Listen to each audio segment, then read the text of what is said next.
He took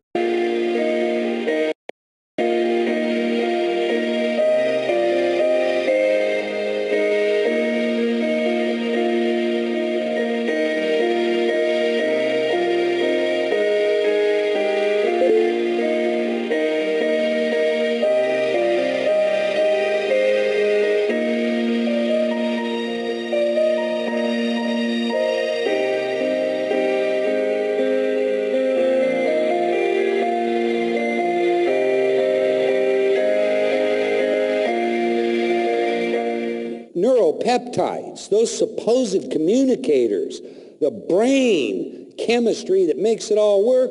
There's more of them in our gut than there is in our brain. Bruce Lipton, years ago, carried out a study that is still significant. He took glial cells removed from the tongue with a tongue depressor. He placed some in a petri dish in the lab. He took half of them 5 miles away. He stimulated those inside the petri glass with electric shock. Those 5 miles away responded as though they had received the shock. Mind is not a local event. Consciousness is not limited to the brain. Years ago, I conducted a study where we looked at what you might call auras. In science, we call them bioplasma. Kirlian photography developed in the Soviet Union showed us that there is this bioplasma, this discharge about the body. Mystics in all cultures have called them typically auras that surround people. Some people in some parts of the world today use effectively this bioplasma to diagnose conditions of the body before they manifest in the body. We've learned that indeed some theorists believe acupressure use effectively this bioplasma and acupuncture manipulate this energy system. And that's perhaps why they're as effective. But more to the point of our consciousness, my particular involvement here was to look at the effect of objects that had charge to them. Objects that had been used in crimes versus objects that were thought to be spiritual. Would there be any effect?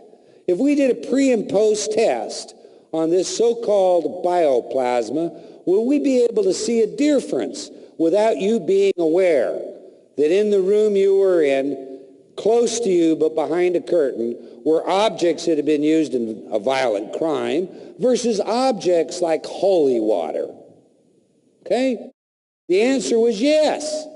You may ask yourself the next time you're walking down a dark street or going for your car in a dark parking lot and the hackles in your neck stand up and you feel like someone's following you or something's there and you hurry into the car, lock the doors, and drive away. Where that came from? Well, a part of you has probably sensed something, and you don't know where that sense has come from. But it may have indeed been an important sense. We're still trying to discover what the limits of the mind is or are. But one thing that we know is it's not a local event.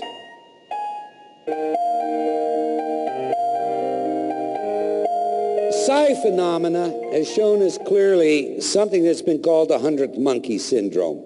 Ken Keyes published a book, and it was called the 100th monkey. Now, many scientists today say, you know, that's a marvelous story, but it's not true. I don't know if the story's true or not, but I'll make the point out of this story and then tie it to what we do know. Supposedly in this story, Japanese scientists are studying monkeys. So every day they fly over this island and they spread fruit. Squash, actually, excuse me, not fruit. The monkeys get the squash, and of course they come out of the trees so that they can observe their behavior. One day they see a monkey take the squash to the water and wash it. That's unusual behavior. The next day there are a lot of monkeys washing squash. The following day all the monkeys are washing the squash. They find this amazing. They get ready to report it. Around the world, monkeys are all washing squash before they can report it. Called the 100th monkey. Did it really happen? Key said yes. I've never been able to verify it. I don't know if it did or it didn't. This I do know. Rupert Sheldrake, one of the leading researchers in something we now call M-field, has shown clearly in his research, which has been replicated over and over and over again, that mind fields are created. He's a biologist by trade, so he initially titled all this the morphinogenic field. You know, you take a walnut or an acorn, and that acorn always grows into a oak tree. Why? Why doesn't it become a rhinoceros? Well, biologists call this a morphinogenic field. It's an information field. This information field cues, if you will, everything about a species so that it matures and develops as that species. Is it possible that the mind has its own field? What Sheldrake did was a very interesting experiment, again replicated many, many times. He dedicated a room to teaching Morse code. The first set of students that went through, in fact, all the students were tightly controlled for the same demographics in terms of age and general mental abilities, grades in school and things of that nature. They scored, as was expected, on the bell curve. That is, 70% of them received C's. Okay? The next group came in. They did better than the first. The next group even better. By the time he got to the fifth group, they were all getting A's. They all had learned Morse code in a more accelerated way. His notion was, we're holding within this one dedicated room a mind field. Everyone concentrating on learning Morse code strengthens the field and makes it easier for everyone else. It's a revolutionary idea. Met with a lot of resistance 20 years ago, meets with very little today.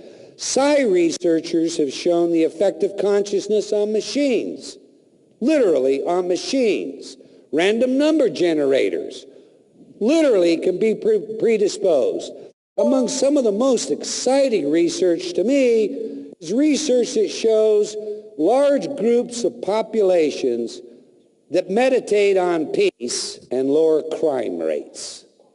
Now, that's not fictional. When 10% of a population focuses on peace, crime rates plummet. Mind is not a local event. Consciousness, then, is much more than what we thought it is. We have scripted within us this I can't syndrome. I hope we've exposed enough of that for each of you to be able to see perhaps some limitation that you've self-imposed. And that limitation says, I can't do that for whatever reason. In order to change that limitation, we have to change the script in the mind. There's a lot of research that shows us changing our expectation changes the expectation of others. The Pygmalion factor is well demonstrated, and all educators should pay attention to this. We run a number of studies where we take children who are labeled learning impaired. We give them to a teacher and we tell them, this is a special gifted student, but he has behavioral disorders. Give him a little extra attention, keep him focused. At the end of the school year, you know what we have? We have an academic student. We have a gifted student. The teacher expected, and somehow that influenced the student who had formerly been labeled handicapped. One of the studies I ran that was still to this day is very, very important to me, and those of you involved in healthcare, please listen up on this one. If you're a medical doctor today, you insure against an iatrogenic effect. What is that? Well, look, if somebody is under anesthesia and you say, I don't know about this fat old woman, whether, she is going to process that information. And if in your words, I don't know if she's going to recover or not, she's going to have difficulty recovering. That's so well documented that you must have an insurance policy in case you slip. Well, we know that. But what about when you're not under anesthetic influence? Have an oncology study. We're going to tell them, I'm sorry, you have to live, whatever the time is.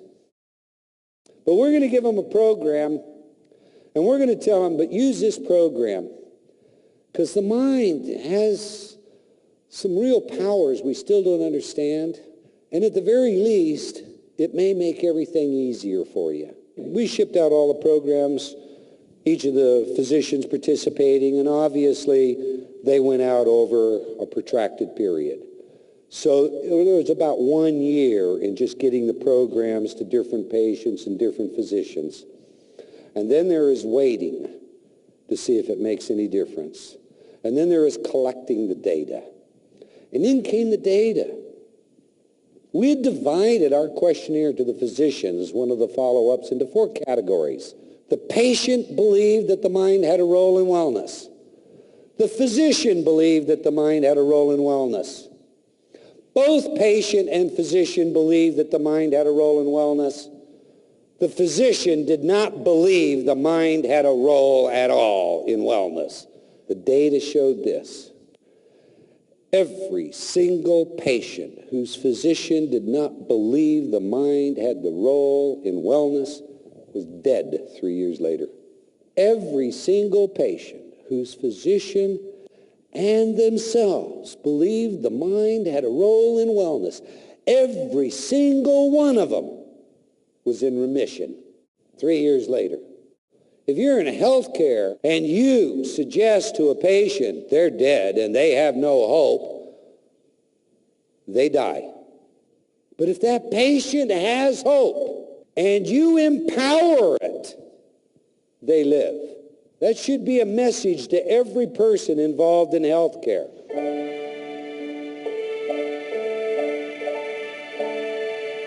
Hysterical illness is something we see a lot in the Western world. In an old school, a drum from World War II is found in the basement by a custodian. He's working on a furnace, tips it over, chemical runs out of it. He runs up. What could be in this drum? It's got to be chemicals. The word goes through the school. Everybody in the school shows symptoms of the illness. They all go to the hospital. Psychosomatic illness, the symptoms are real. The body is really sick, even if the mind has created it. What's in the drum? Water. Everybody's told it's water. They don't believe it. They're still getting sick. That's hysterical illness. Can the mind cause illness? There is absolutely no question about that. Can the mind punish you? We know that personality types fit health and wellness. If you're a hostile, aggressive kind of a person, that personality is more likely to have a cardiac disease than a personality that introverts, holds it in, and is endearingly sweet. They're more likely to have cancer. It's just a matter of numbers when I say more likely. Is that a coincidence? Is it possible that we choose disease? Listen, when I'm working with entertainers or athletes and they're afraid of performing, the singer never gets a sprained ankle, she gets a sore throat. The athlete never gets a sore throat, he gets a sprained ankle. Is that coincidence? If I don't feel worthy, am I going to accept or reject good that comes to me? We deserve the very best. And when we do our very best, it's okay to say, thank you. I deserve that.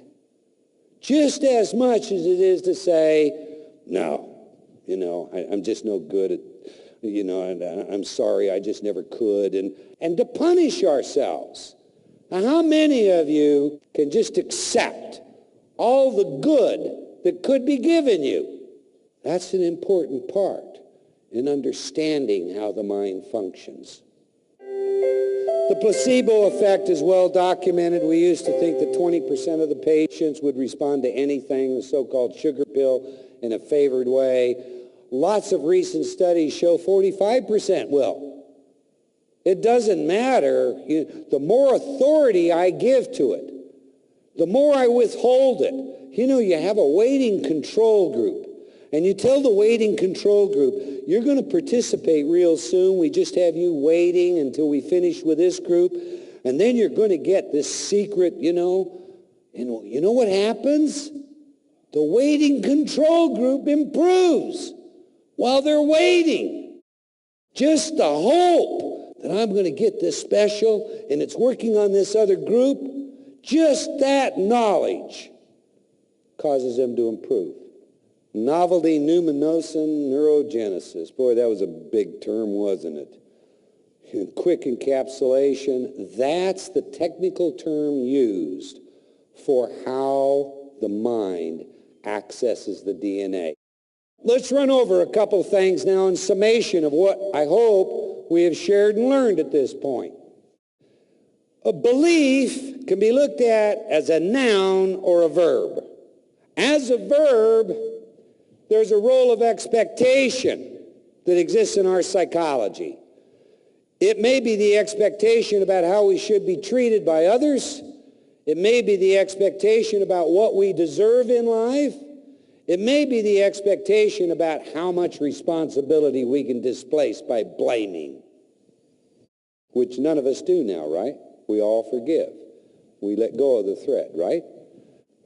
All of that is fed by this fight, flight, anxiety, depression, fear, anger, get even mentality. And oh, please, when you go home, turn off some of your entertainment, turn off some of your news. We have a cultural ethic worldwide that is developing that essentially says it's okay to get even. It's never been okay to get even. Come on. No spiritual foundation in its core doctrine teaches it's okay to get even. Gandhi taught us there is an obligation to right action. He gave us a peaceful alternative. I don't disagree that there isn't an obligation to right action, but right action is not getting even. Getting even is exacting a price to what? Somehow make yourself feel better?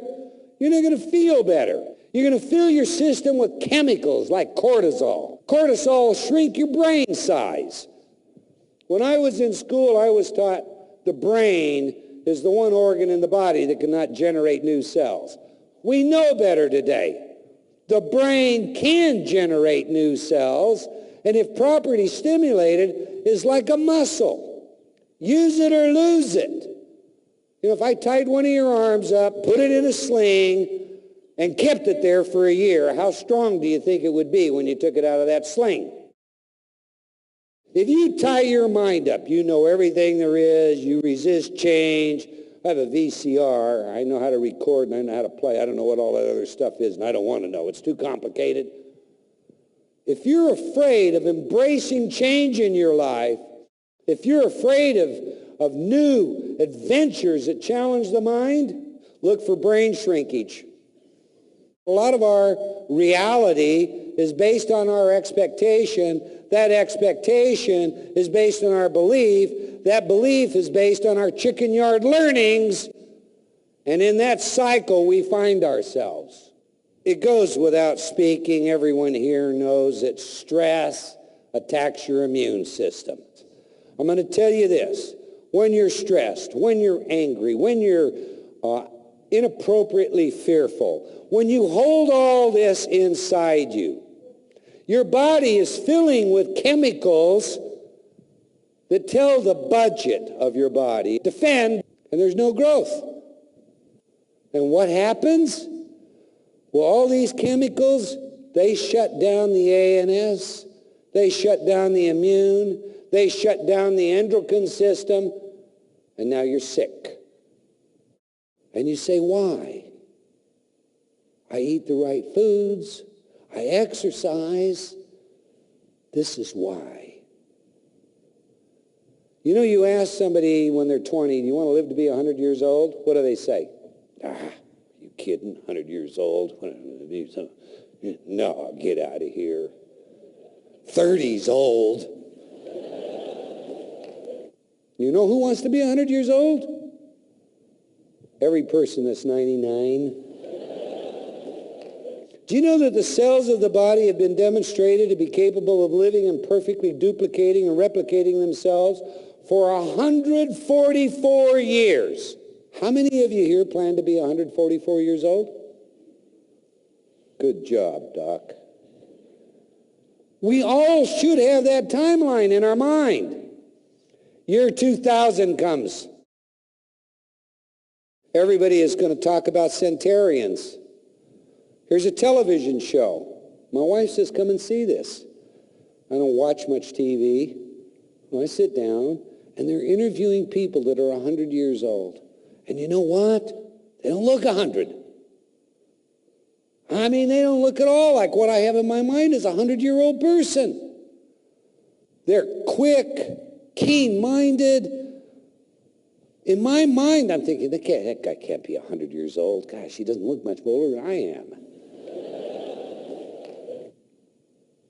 We run studies on the centenarian population because it's a fast-growing population in America. We expect that what we're going to find, the secret to being 100 years old, clean living and self-denial. Don't smoke, don't drink, stay away from this food and that food, eat only prepared this way, do this, do that. You know what we found? You all know who George Burns is, the famous comedian. He's a caricature of what we found. You remember Georgie and Gracie? Big cigar, a couple of pretty girls on his arm, laughing and joking, fully engaged in life, not afraid of anything. That's what we found. We found two things: an absence of fear of living, hope, and a sense of connectedness, a purpose, a reason to be here, an engagement, beauty, and awe.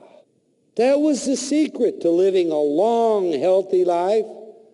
That's not at all what we wanted to tell everybody. Of course, you want to tell them, look, don't you dare do this, and don't you dare do this, and you should do this, and you should do that. Not that that's not good advice, but do it because it's good. Don't do it because you're afraid. And don't be afraid to adventure. Like Seligman's hopeless, helpless study. Boy, if there's a seminal study there, let me tell you about it. Seligman's study was conducted this way. He took dogs. He put the dogs in a kennel area. The mat underneath them had an electric grid. He'd make an announcement like Pavlov's ringing bell, and he'd shock the dog. The dog could get up off the mat, run over to the floor, lay down, and there'd be no shock. Carried out the experiment, sufficient number of repetitions, deliver the shock, make the announcement, the dog would run off the mat. What would happen if we didn't give the dog a place to get off the mat? Make the kennel smaller, deliver the announcement, pair the shock. Dog has nowhere to go. Jumps up, nowhere to go. Stop delivering shock, just make the announcement. Dog lays and quivers. Doesn't even try to move. What's happened to the dog's immune system? It's shut down. The dog has no hope. It's trapped. No escape. And every part of its physical system literally began to fail. The human mind, we haven't yet begun to tap its potential. But we know this. It is totally capable, through your belief choices, of punishing you, and hopelessness is a certain path to early death. The mind modulates the autonomic nervous system, the endocrine system, and the immune system. The mind does. it also plays a role in this latent DNA, this 90% of latent DNA and its manifestation. And that is an exciting find. Our memory and our expectation form the context for both healing and disease. Our memory is a timeline from the beginning to now.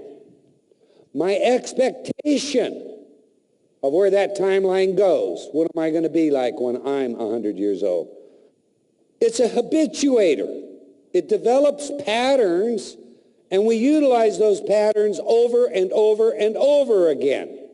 And those patterns, most of which are hidden from us, exist in our subconscious, and they're a part of defense mechanisms or strategies we developed as we matured in our maturation process to avoid conflict and to find acceptance. Changing those memories involves sometimes revivifying old memories.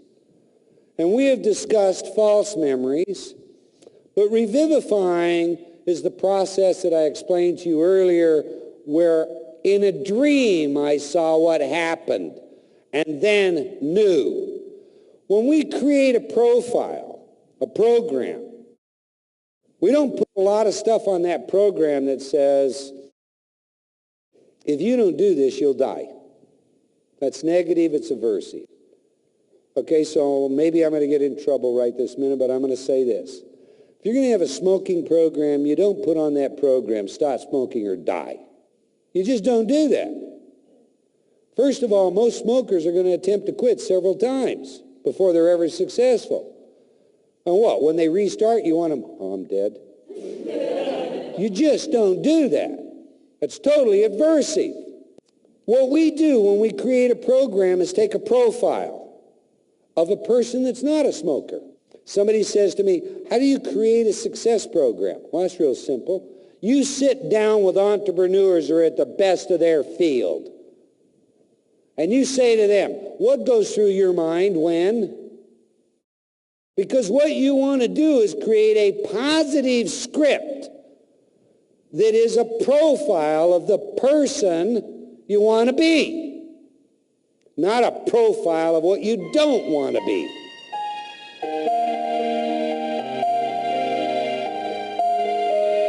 We create by choice. You may not think we do, but all of quantum mechanics, including the Nobel Prize-winning observation that essentially says, if I decide I want to look at an electron in a certain way, it will manifest as a particle. So if I make up my mind I want to see a particle, I'll find a particle.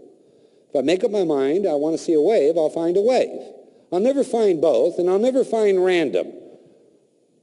The principle of quantum mechanics that says we live in a holograph itself, David Bohm's holographic universe. And that this holograph participates in our consciousness.